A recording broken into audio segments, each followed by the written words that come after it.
when I said that Scream 4 was the first big fuck up in the series.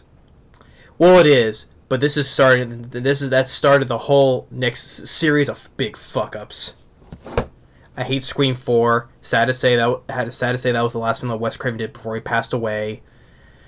Sadly, he had to end on a shitty note on that, though. But the thing is, though, after Scream 4, there should have been no more Scream movies after that. I think after when Wes Craven died, the series should have died with him. It should have been dead along with him. They didn't need to do any more Scream films. They didn't need to do any more with the series. What more can you do with Ghostface, you know? But the thing is, though, now we get to Scream 5, or I'm sorry, Scream, which is the same title as the first movie. Because, why they did this? Because Halloween 2018, Halloween, same title, right? But Halloween 2018 was a big hit, right? So they started to do the same thing with this. Put the same, not calling it Scream 5, just put the same first name as the first movie, like with Halloween, same thing. And it's supposed to be serve like a reboot of the series, but it's a sequel, like with Halloween 18, but it's just they shouldn't. After Wes Craven died, they shouldn't do any more of these films because there's nothing new and creative they do with this film. It's like what they do with a whole bunch of these sequels. They keep on digging up with the franchise, like with Texas Chainsaw Massacre, 2022, same title, not same title as the original, and this is a much more bigger fuck up because. If people have seen the film by now, I hate what they did with one of the biggest kicks of the nuts is that with David Arquette. That's one of the biggest things. But the thing is, though, I didn't give a shit about these new cast of characters. I didn't care about these new characters. Neither every one of them I didn't care about. Our original trio, they gave nothing to do.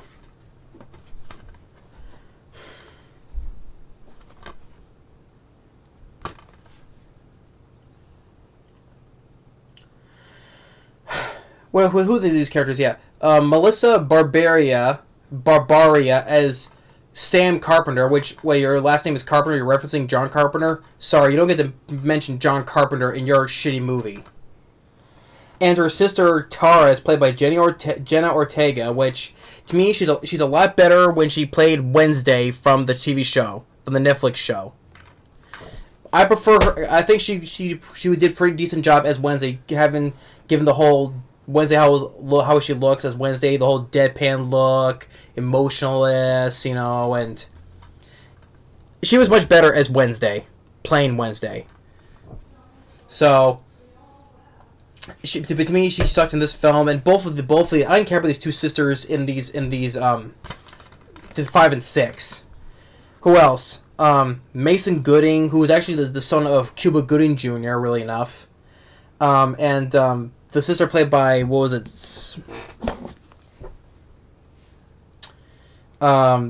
Jasmine Savoy Brown, which they played their brother and sister playing as the niece and nephew of Jamie Kennedy's character. So, yeah, which their mother, played by Heather Matarazzo, who had a brief appearance in the third film, to give Sydney the tape about her brother left behind, right? So, but the sister is more in the knowledge of the movies, too, of the whole things, of rules and stuff like that. But I didn't give a shit about these new rules. These new rules are stupid anyway. It's like with the fourth film, these new rules are just getting dumber and dumber. Like, even the third film, which got hated on, the third film with Jamie Kennedy's in his tape, he mentioned about trilogy, it made more sense how he explained it. Here, the rules in the fourth film, the fifth film, whatever, they get dumber and dumber, these new rules. And so, all these characters, what else? Jack Quaid, who's also the son of actor Dennis Quaid, he plays as the character, Sam's boyfriend. He's, not knowledgeable on films. Marley Shelton, who I forgot to mention in Scream 4, that's how much of a forgettable character she was in Scream 4. She was one of Dewey's deputies. She's the new sheriff in this, but that's how much of a forgettable character she was in the last one, which I didn't mention, because that's how forgettable she was. But she comes back, she has a son, played by Dylan Minnette, him right there. Which Dylan Minnette, he's in this, which you remember him, he was in the first Goosebumps film with Jack Black, he was also in Don't Breathe as well. Also the Disney 2014 Disney film, The Terrible, No Good, Very Bad Day as well. So he plays the son as the new sheriff, Marley Shelton. Like I said, Courtney Cox, David Arquette, Neve Campbell, they're really given nothing to do in this movie. They really haven't. These new characters, I didn't give a shit about either. The two sisters didn't care either. But the film made money. Because it was trying to be like Halloween 2018, and it made money. It got the praise. It has a 76% on Rotten Tomatoes, a 6.3 on IMDb. To me, I'm sorry, I hate Scream 4, but Scream 3 I keep on mentioning because Scream 3 gets a lot of hate, which I don't get though. Much better than Scream 5. But it made the money, so what does it matter? Because we got Scream 6 that came out earlier this year. It just shows. But the thing is, what they did with Ghostface. And whatever plot was stupid anyway. Because of Sam, turns out she's the daughter of Billy Loomis. And how she has visions of seeing him as a ghost or spirit or whatever you see. And how the way he looks, how he was all bloodied up in the end of the first movie. Why she sees him specifically how he looked at the end of the first movie, I have no idea. But he's telling her in her visions, like, to be like her, be like him.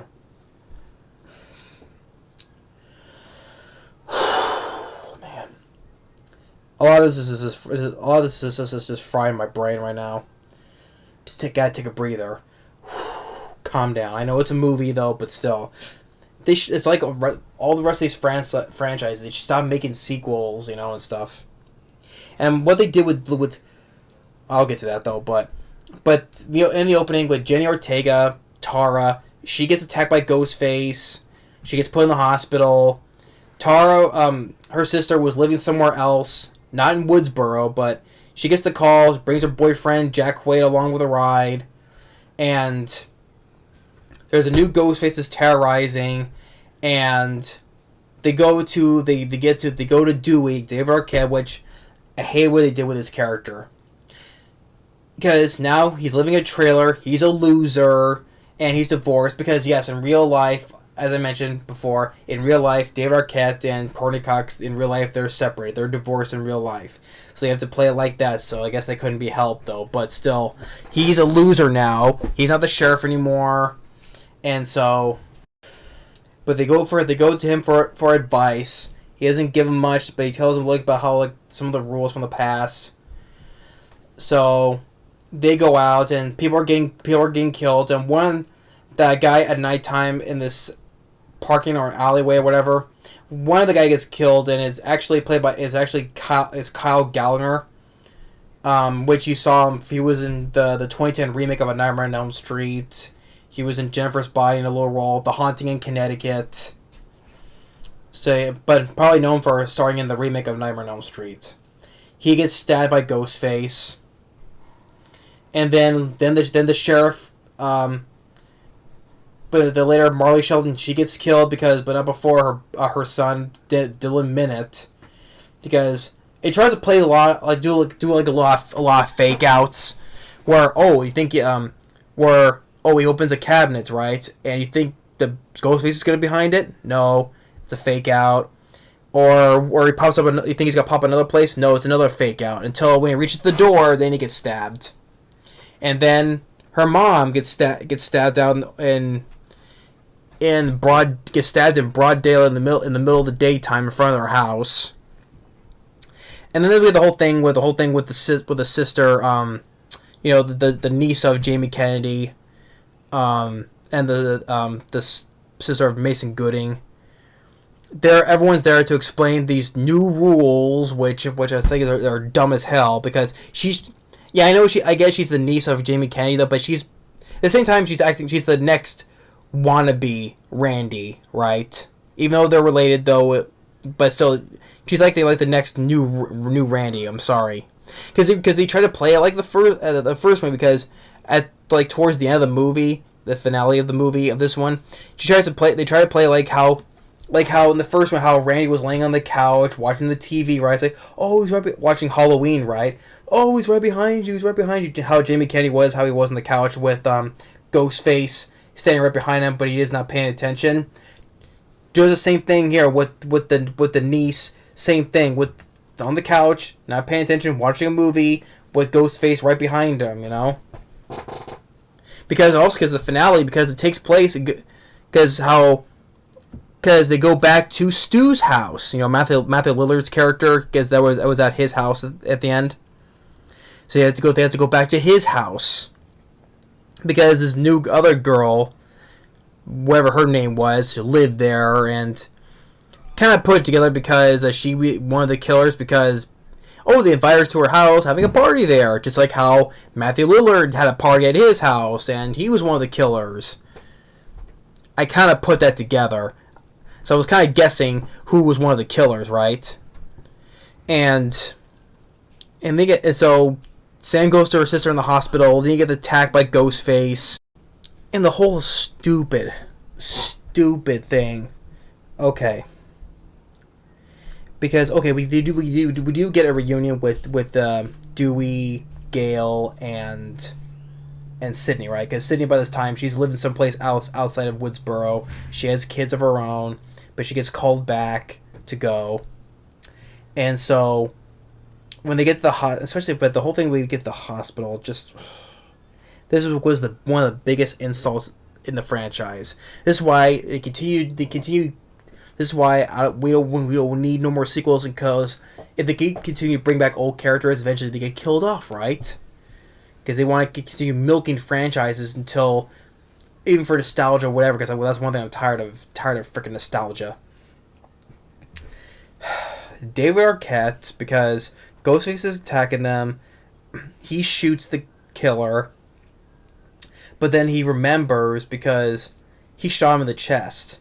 He has to remember, you have to shoot him in the head. So he makes him push the rest of the gang in the elevator. And because Jack Quaid was, because, spoiler, whatever, Jack Quaid was also another one of the killers. There's two of them, right? The one girl, forget her name, who lived at Stu's house. And Jack Quaid, right? So obviously it's not Jack Quaid, because he's there with the characters who got in the elevator with them. So it's obviously not him. It's the other girl. What's even more stupid and more insulting, that David Arquette's a big guy, right? So I'm supposed to believe, because he goes and checks on the killer, because he was about to shoot him in the head, right? And then for some reason, because since we know it's the girl, I know it's the girl. How does this girl, who is basically a walking stick figure, get the upper hand, much more stronger than freaking David Arquette is? How am I supposed to believe this girl, this stick figure can overpower David Arquette? Because she said, like, at the end, whatever, I guess I know what it did with Dewey, right? Whatever she said. I'm like, bullshit that you're so much more stronger, and you look much more taller as Ghostface. So I'm supposed to believe that you're much more taller or stronger than David Arquette. Bullshit. You're that. No. Okay? But regardless, she somehow got stronger than he is, and she's able to disembowel him. Cuts his guts out. And that was the end of it. And that's the end of a classic character that I've liked. I'm sure it pissed off a lot of fans too, I'm sure, though. But hey, this got the praise. 76% Rotten Tomatoes. I'm like, what a shitty way to end Dewey.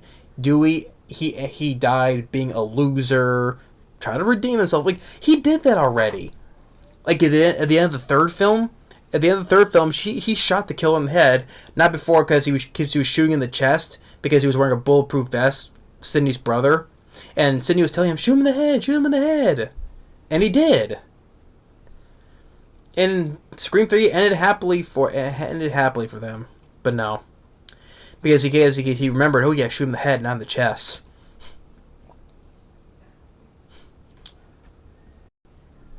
So that's the end of a memorable character like Dewey, right? he was a loser, and he died a loser.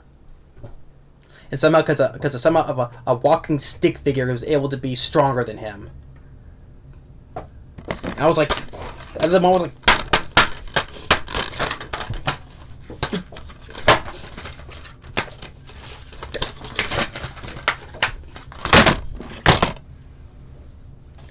bull fucking shit. Piece of shit garbage. This is what I think about this movie, and that's what we can do, is stick it up its ass. This film's ass. And that was the biggest kick to the nuts right there for me. That's why Scream 4 was, like I said, Scream 4 was the first big fuck up. This is the next step of being a big fuck up. Especially killing off David Arquette like that in a shitty way. Screw it. So after that, and if anyone else dies, I forget, because I forget who they are, because they're so forgettable. Because one leads to another, because they end up having a party. Oh, because they're having a party at Stu's former house, owned by this girl, because in the memory of because Dylan Minnette's character, his name was his last name. No, his first name. His first name was Wes, right? As opposed in the memory of Wes Craven, because Dylan Minnette's first name for his character was Wes, in memory of Wes Craven. And they even did one at the end of during the credits. I'm like, nice though, but the thing is though, Wes Craven, this franchise should have been died along with Scream 4 after when Wes Craven passed away. They shouldn't do any more movies after that, okay? Because that was his franchise. They did not need to do any more movies after that. After he passed away, that was it. But it don't matter though. It don't matter, because no matter what you say or you do, as long as these films keep on making money, whatever, they can just continue on to make sequel after sequel after sequel until milking until the whole cow is bone dry. But as I said, this film made money, and the sixth one made money. So to me, what do I know? Because I'm just a nobody talking to a camera. That's all I am, expressing an opinion. But if people like Scream 5, even 6, that's good on you. I'll never get it though. I'll stick to watching the first film, and I'll stick to watching Scream 3. But continue on, like the whole finale at Stu's former house. Mason Gooding, he gets stabbed, but he survives. And then Neve Campbell goes there. And then one thing tussle with the whole thing with the Mason Gooding's sister, referencing like Jamie Kennedy was in the first film, sitting on the couch, not paying attention if Ghostface was there. Oh, you know, which is, I didn't care about. Oh, she's a lesbian. I don't give a shit either. Okay, but she was not that memorable of a character anyway. She's trying to be a wannabe Randy. Oh yeah, she's the niece, but still, okay, trying to be like Randy, you know, like that, you know. I thought she was annoying anyway. A lot of these characters are annoying, but I thought she was annoying. So then the reveal that girl who lives there, oh, she's one of the killers, and you explain how she killed Dewey to Courtney Cox. I'm like, bullshit, you overpowered him. You're a stick figure. It looked like you were taller, but still, you were able to be stronger and more powerful than David Arquette. Bullshit, you overpowered him. So, and then another reveal that Jack Quaid, he's actually the other killer. Because I don't remember what the motivation was. It was because of Sam had to do with her father Billy.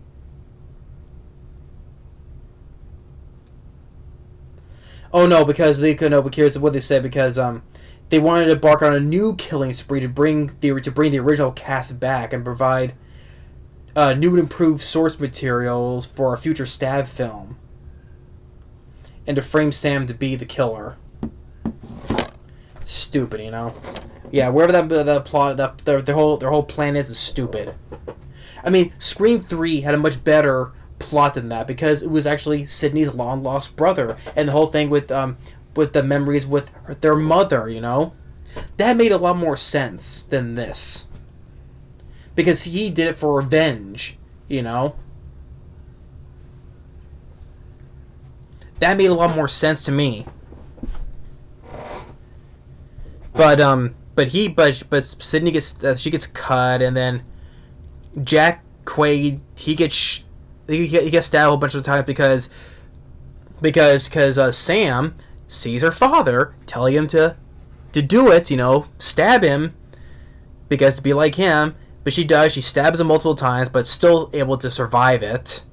But he stabbed multiple times, so I think so because they shoot him in the head just in case. I think they did a boo scare with him when he popped up, and with the other girl, she gets badly burned up by the stove because she got tossed sanitizer on her because hand sanitizer is flammable. So she gets burned up and then gets shot, I think, or stabbed, I think. And then that's basically the movie. That's basically the movie. Like I said, it tries to bring back the first one. Like I said, going back to Stu's house. I mean, like I said. And yeah, the whole thing, trying to bring the original cast for new and improved for our next future stab films. Their whole plot is stupid, dumb as silly. It's like it was as dumb as the plot of Emma Roberts at Scream 4 because she was jealous of her cousin. Now she wants to get famous for it.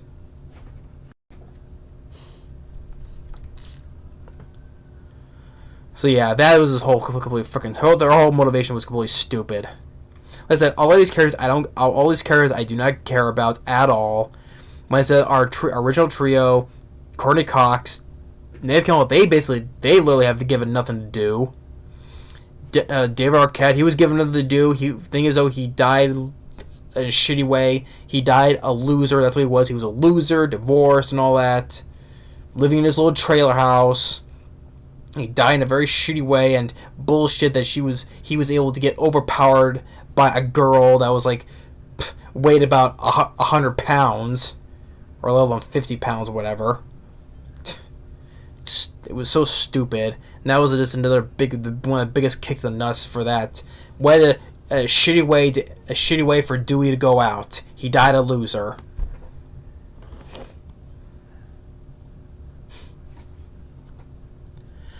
So yeah, Scream 5. No, I'm not calling it Scream. It's Scream 5. Okay, I'll put a right marker.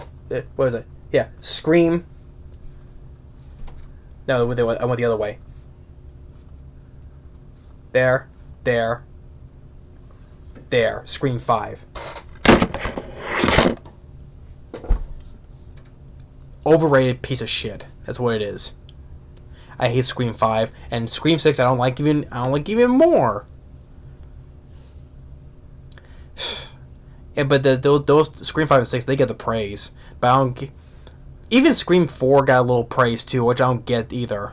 That has a 60% Rotten Tomatoes. That's even much higher than Scream 3 has a 41% Rotten Tomatoes. I don't get it. Scream 4, 5, and 6 got much more ratings on Rotten Tomatoes and IMDb than Scream 3. I don't get it. Scream 3 is much better than any of these three. But yeah, no memorable characters. Trying to call back the first one. I think that's what our intended was, but it failed. Our original trio, given nothing to do, literally nothing to do. Shitty way to end, and the shitty end for Dewey. What I always forget to mention that all these movies, the ghost of Ghostface, Roger L. Jackson, you know, as the voice of Ghostface. You know, as time goes on, you can see that even in these newer sequels, 5 and 6, he's not hardly the same as he was from the first three. You know, he sounds off. That's what it is. He sounds off as the voice of Ghostface nowadays. Especially when you watch 5 and 6. So, Scream 5, kiss my ass. And so, thanks, and new dumb rules, even dumber than the last one. Slow pace. I mean, it wasn't even good enough pace. It's on for how long? Hour and 14 minutes. It's close to 2 hours. This film did not need to be close to 2 hours. Scream 3 was much better paced. Even the first one was much better paced. But yeah, just Scream 5. Like I said, kiss my ass. So thanks for watching. Stay tuned for the next for now, because there's gonna be another one I heard. Great, but for Scream 6, thanks for watching. Stay tuned for that. Later.